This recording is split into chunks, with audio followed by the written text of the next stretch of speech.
আমাদের প্রধান উপদেষ্টা সাহেব আমার সকল রাজনৈতিক দলকে অ্যাড্রেস করলেন। সেখানে কমিশনের সবাই ছিলেন। এখনও চলছে, আমার একটা মিটিং আছে, জন্য আমি বের হয়ে গিয়েছি।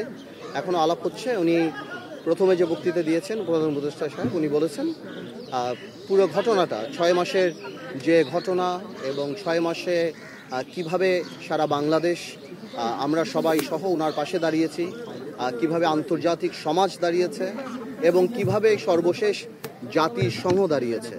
ফ্যাসিস্ট গভর্নমেন্ট এই 6 মাস তাদের যে পায়তারা ছিল, বিভিন্ন মিথ্যে ফুল দিয়েছিল সারা পৃথিবীকে বোঝানো যে আমাদের অবস্থান কী, সেটা যে জাতিসংঘের এই রিপোর্ট আসার পরে অনেকাংশেই ধূলিসাৎ হয়ে গিয়েছে।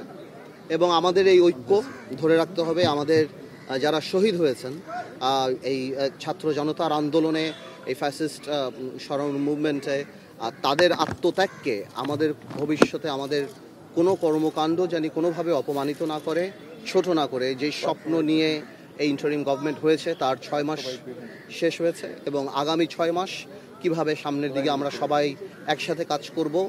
এই যেই কমিশনগুলির কাজ হয়েছে তারা কিভাবে আমাদের সাথে কমিউনিকেট করবে, সামনের দিকে আমরা কিভাবে করব, আমাদের কি কি প্রস্তাব আছে সেটা বিস্তরভাবে সামনে গিয়ে আলাপ হবে। সেই ব্যাপারেই প্রধান উপদেষ্টা আমাদের সবার সাথে কথা বলেছেন এবং আমরা সবাই আমাদের জায়গা থেকে ধন্যবাদ জানাচ্ছি। এবং ছোট ছোট কিছু অ্যাডভাইস যেটা থাকছে, যে নির্বাচন কবে হবে আমরা তাড়াতাড়ি চাই। কোনো দল বলছেন, আমরা বলেছি যেমন আমরা স্থানীয় নির্বাচন আগে চাই না, কারণ স্থানীয় নির্বাচন দিলে 4,500 ইউনিয়ন পরিষদে সেখানে একটা মারামারি হওয়ার সম্ভাবনা আছে। একটা জানেন আপনারা, ইউনিয়ন পরিষদের নির্বাচন অনেক বেশি রক্তক্ষয়ী সংঘর্ষ সেসব জায়গাতে হয় এবং গ্রাউন্ড রিয়ালিটি আলাদা। আওয়ামী লীগকে গ্রাউন্ড রিয়ালিটিতে অনেকেই মেনে নিবে না। তো এই সন্ত্রাস যাতে কোনোভাবেও না হয় এবং স্থিতিশীল জানি থাকে এবং কোনো ধরনের কোনো সংস্কারই জানি জাতীয় নির্বাচনকে বিলম্বিত না করে। আমাদের তরফ থেকে বলেছি, অনেকে বলেছে, অনেক রাজনৈতিক দল আবার চেয়েছে যে স্থানীয় নির্বাচনটা আগে হলে ভালো হবে। বা এভাবেই করে আলাপ চলছে।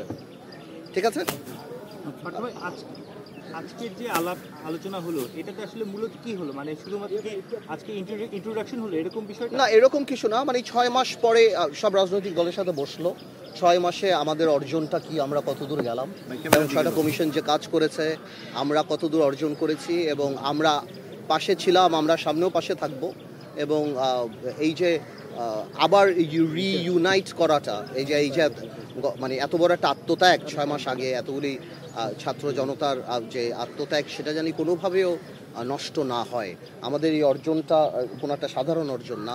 আমরা যেন নিজেদের স্বার্থে বা নিজেদের কোনো কারণে নিজেদের রাজনৈতিক উদ্দেশ্য হাসিল করতে ওইটাকে জানি আমরা কোনোভাবে আন্ডারমাইন না করি।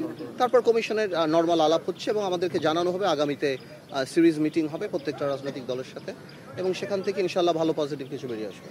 বর্তমান সরকারের 6 মাস আপনারা কি সন্তুষ্ট? আমরা সন্তুষ্ট, আমরা সরকারের পাশে আছি। যেটা ভুল হচ্ছে না হচ্ছে আনুষ্ঠানিক অনানুষ্ঠানিকভাবে তো আমরা সরকারের সাথে কথা চলছে। তা আমি মনে করি না বাংলাদেশে কখনো এরকম একটা সরকার আসছে যেখানে সকল রাজনৈতিক দল সবাই মিলে এই সরকারের পাশে দাঁড়িয়েছে, আন্তর্জাতিক মহল দাঁড়িয়েছে, জাতিসংঘ দাঁড়িয়েছে, সবাই। তো আমি মনে করি এটা জনগণের সরকার। ধন্যবাদ। হ্যাঁ, থ্যাংক ইউ।